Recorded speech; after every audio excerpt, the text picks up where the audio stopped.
Hi everybody, welcome back to my channel, Melt with Nat and Jack. I'm Natalie. If it's your first time here, welcome, and if you're returning, thank you so much, welcome back. It's a little bit of a different segment. I did part one yesterday, doing my, cooking my daughter's birthday dinner. She wanted chicken cutlet Murphy style. So yesterday I did a video, that will be part one in my video. I'm gonna load that first, and that was chicken just to, I really should call it my budget video. It's my chicken cutlets that I got at $1.99 a pound. I know we're all on a budget right now. And I showed you how I fillet, wash, chop them, bread, and fry them. So that has to be done first. This is what you're gonna see me and not see me, guys. I don't know any other way to do it. So this is what they looked like yesterday. This was full. It's my cover photo in my part one video.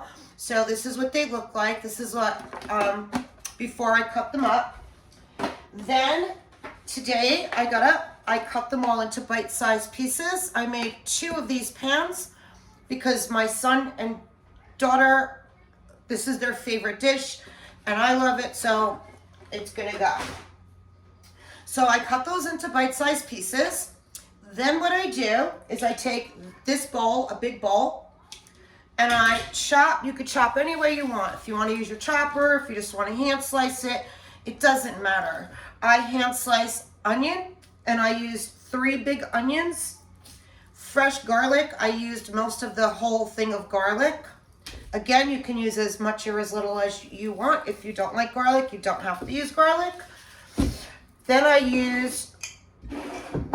I get the B&G, I get what's on sale sometimes if I know it's a good brand, sweet sliced red peppers. So I used 2 B&G sweet peppers.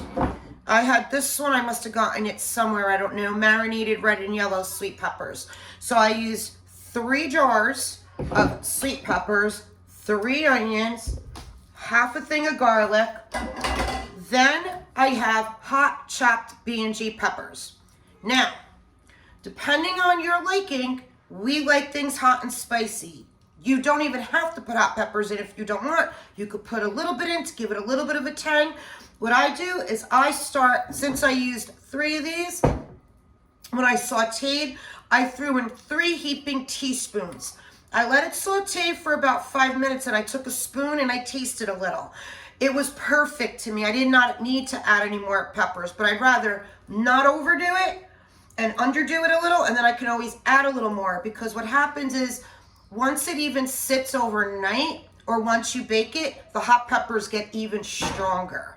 So if you sense that it's a little light on the hot peppers, you might not want to put any more in, because it does become more potent once it sits longer.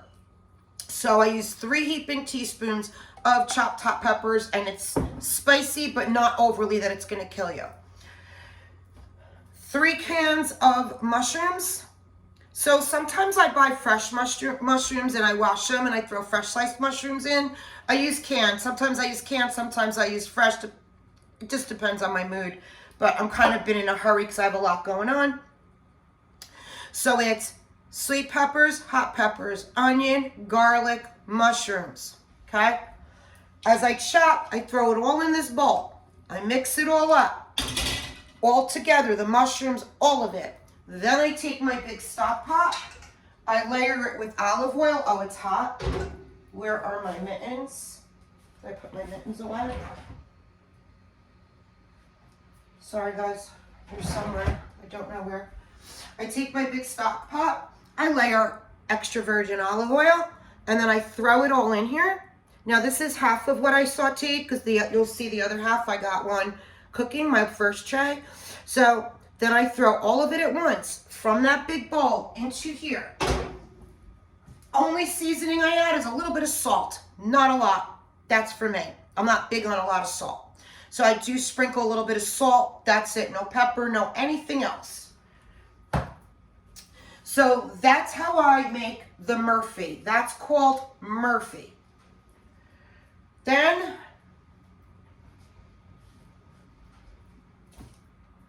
so here's my second tray, because the first one's in the oven. I'm going to show you it done. Here's my diced bite-sized pieces of chicken cutlets. Now I'm going to take, I might as well bring this here. I'm going to take this and I'm going to pour the remainder of the Murphy over it.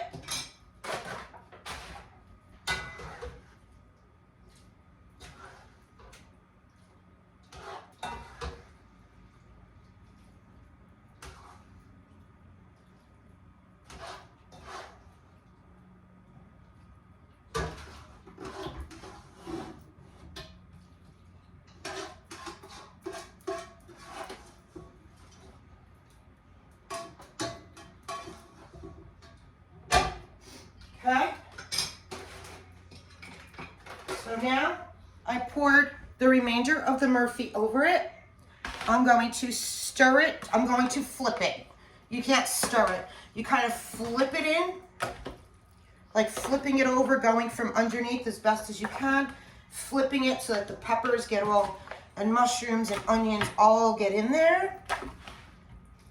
And then, like, as it's baking, I open the oven door too, and I kind of flip it around as it's baking. Okay, so now I flipped it. Then, collagen chicken broth. Take the collagen chicken broth, you pour it over the top. Okay, I put a whole can of collagen chicken broth over the top. Now I'm going to bake it. So I'm going to pull the one I have in there out. This has been baking for a while. That's it done. So when it starts to bubble a little bit is when I start to flip it, and then I let it, you know, bubble a little bit longer, maybe 5 minutes more, and that's Chicken Murphy. Now I'm gonna put this in the oven. I put it on a 350 oven, and then I time it. And then I time it for about 45 minutes. About 20 minutes in, I pull it out, and flip it around and put it back in. And then what I also like to do is once it's done after, like say the 45 minutes, I see it bubbling a little, I don't open the door, I just shut the oven. And I let it just caramelize a little bit on top with the oven off. And then I serve it over fresh homemade mashed potatoes. Today is Saturday. I'm heading to my daughter's to go watch the puppies while her and her boyfriend go away a couple days for her birthday. So Tuesday's her actual birthday. That's when we're doing our family dinner. I'm going to Tuesday morning get up, make her cheesecake. She wants cheesecake, not a birthday cake. So I'm going to do my grandmother's cheesecake with you guys Tuesday. I'm going to show you how I make a nice big Italian salad. And the mashed potatoes, how I do my mashed potatoes and carrots. It's a top fave of everybody's. People call me all the time asking me for the recipe, especially when my kids were growing up and their kids would come here and be here and eat. They'd go home and tell their moms how good they loved my mashed potatoes, and they would call all the time like, can you please tell me, because my kid won't eat my mashed potatoes. What do you do? I will tell you guys how I do my mashed potatoes on Tuesday. So yeah, that's it. This is Chicken Murphy. I can also tell you that we have a place down here called Joe Leone's that's very famous for his Italian food. He's actually a North Jersey guy like me, North Jersey girl. He has tried getting me over the years to come and run his party department, like working the parties. I'm not doing that. It's a tough job. I've done it in the past. Anyway, I was doing a big engagement party here for somebody years ago, and I went there. I'm like, I'm gonna let Joe Leone's cook half, and then I'll cook the other half. So when I sat with him, he sat with me and Victoria, his manager of the department at that time, the catering. He said, well, what are you making? I go, well, I'm going to do my Chicken Murphy. I'm going to do my eggplant parm. He goes, well, why don't you just let us do the Chicken Murphy? I go, no, I can't. My family, this is my thing. Like, whenever we're having a party in the family, Chicken Murphy is my... Daddy's on his way. Okay, honey. Chicken Murphy is what I make. Like, it's not even a question. They all know they all want me to make it. My grandmother taught me how to make it.